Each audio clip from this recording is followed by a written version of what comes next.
Hello and welcome to the Eliot estate. Today is lavender planting day and I have Miss Courtney out here helping.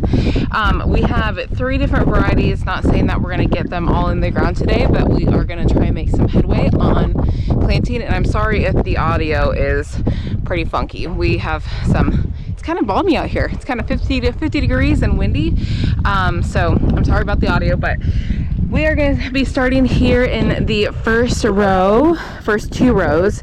So I allotted 2 rows per variety, and then there's only a couple varieties that I allotted 3 rows. But these first 2 rows, we're going to be planting Hidcote. So I have them sitting over here, and they're just in this nice little, I don't know, like 2x2 square.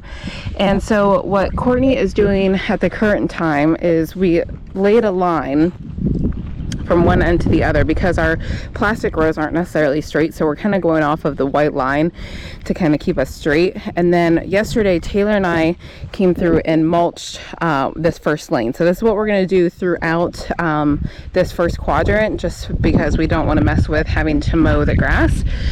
So Courtney is spray painting every 3 feet, and then I'm going to come through with the propane tank and torch.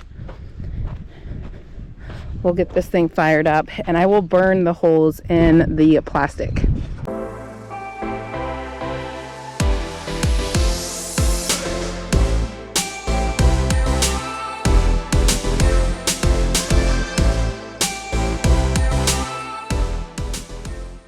All right, all of the red dots are down. So we're gonna light up the torch and burn the holes. Now we ended up using that string to kind of keep us in line because, like I said, the rows are not straight. So we're hoping by having the lavender actually planted along the line in a straight line, once it's at full maturity and stuff, we can kind of fudge the lines with the mulch. It'll look straight in the end. But right now, obviously, you can distinctly see where there are curves in our lines. So between the mulch and keeping the lavender along that white string, I think we'll be good in the end. So.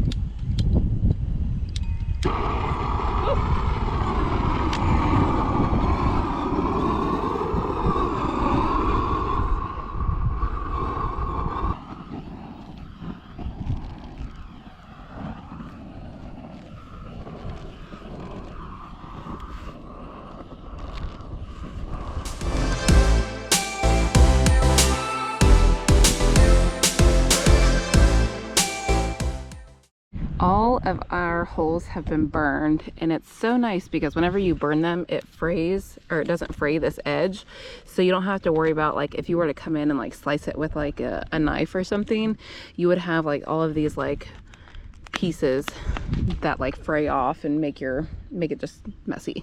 So burning it really helps create a nice little hole. So we have that all done, and then we went ahead and laid every 18 of the holes, we laid a tray of lavender just to keep it ready and out there for whenever we get out there. I think what we're going to do is I'm going to come along, take my little trowel because I don't have an auger, which would make this 10 times easier to stand and do. I'm going to go along and hand scoop out the dirt. Courtney is going to follow me with the biotone, and she's going to toss in just a small little a dash of that biotone into each hole, and then we're going to come back and then drop the lavender plants in each of the holes and then plant. So we're gonna kind of do this assembly style, and I think that'll make it the most effective. And you can really see those holes, how straight they are compared to our fabric. And so I was telling her that it'll be nice that we can kind of fudge that line with the mulch later on and make it look a lot straighter. So we're gonna get to planting, and we're gonna bust this out.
We just got back from lunch and we finished up these first 2 rows and they look so dang good.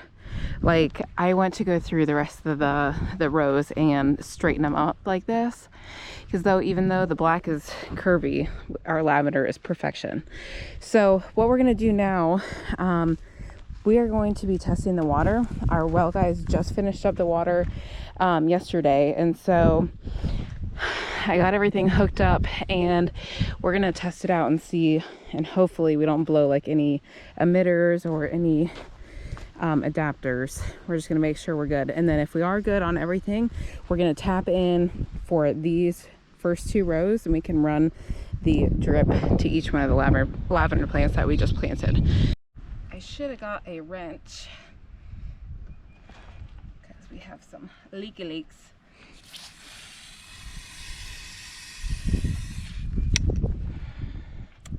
I'm gonna come back out here and we'll fix this later. Let's see how the rest of them are rolling. Look, Courtney, look!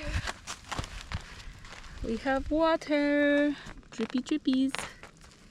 I'm not seeing any sprinklers going, so we don't have any blown emitters anywhere. This is so satisfying. We're just gonna go through and make sure each of the emitters is dripping water. This is obviously the first time we've turned it on since winter, so it's probably good just to set our eyes on each of the emitters, make sure it's working properly. It's looking really good. All right, everything looks dynamite. So what we're gonna do is take this 1/2 inch ducting, actually not ducting, piping, and I have these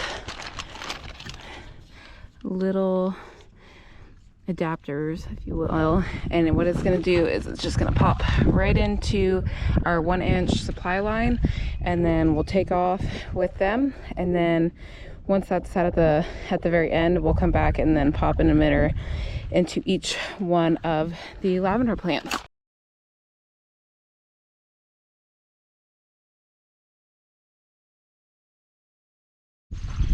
All right, we have our black all hooked up to the row. So what I'm going to do is add in, I wish I knew the name of these, this little adapter situation to where it ties in this 1/2 inch to the 1-inch supply. So I'm gonna cut this off, I don't know, right in here maybe. You could just use pruners, or I have wire cutters, which are a little over the top, but. And then I have this little tool with a serrated edge, and so basically I can just align this. I'm going to go right in here and it just punches right through, and I'm probably going to get water on me because there's water in the line. Ooh, that feels really good on the blister. Mercy. Let that seep out. And then this has a little shark bite situation on it to where I can loosen it. Woo! It's gonna be a swimming pool out here. Punch that through. And then it tightens it down. And now I can add my 1/2 inch in here. They're getting all wet. So that goes in there, and then this little thing tightens down over top, and we should be set. So if I wasn't using one of the rows, it's nice because I can turn this valve on and off. I don't know if we didn't have something planted or whatever, or if you're doing like flower crops or whatever, you can turn off a row, which is really nice. I think I'm going to turn on the water, let the line fill up with water, because we've had issues of where like the lines like twist and stuff, and then the emitters are facing either down or up or sideways. So I kind of want to try to see if filling the line first kind of straightens out the line a little bit, and obviously it's going to shake a little bit too whenever water is going through it when it is running, but I want to see if that will settle the line a little bit to where our emitters, we can get them all in one direction. The line had water running through it. We shut off the water, so I just wanted to hopefully hope that was, I don't know, I hope that it helped settle the water on the line. So I have this little punch doofab tool, and we're gonna come in here and we're going to pop the hole kind of right beside the lavender root ball, and I'm gonna kind of point it up. I don't want it straight down into the soil because I don't know, I don't feel like that would be great. Up wouldn't be bad, but then it could run off to the side and such. So I think if we kind of put it at like a 45 at the root ball, I think that'll be good. So like I said, there was water in the line, so I'm sure we're gonna get sprayed. And do one of these others. Oh, actually, oh, there it was. And then these again have like all those little shark bite situations to where they just push right in with a lot of might. There we go.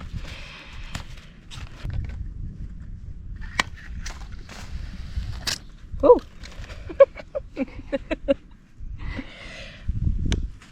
we go. All right, let's speed this up. Courtney's gonna help me.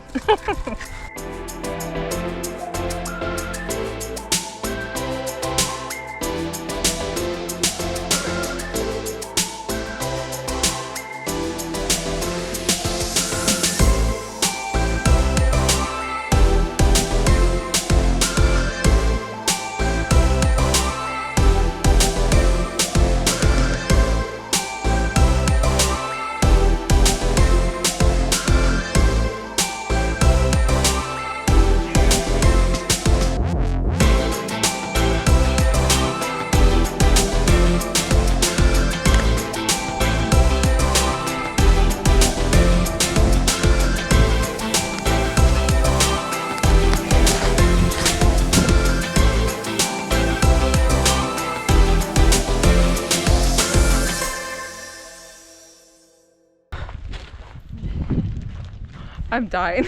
My hair looks like I visited another planet. We got it done. One whole variety, 2 rows, done. So again, this is Hidcote lavender. Everything is set up on drip. Courtney can turn on the faucet. Everything is working just dandy.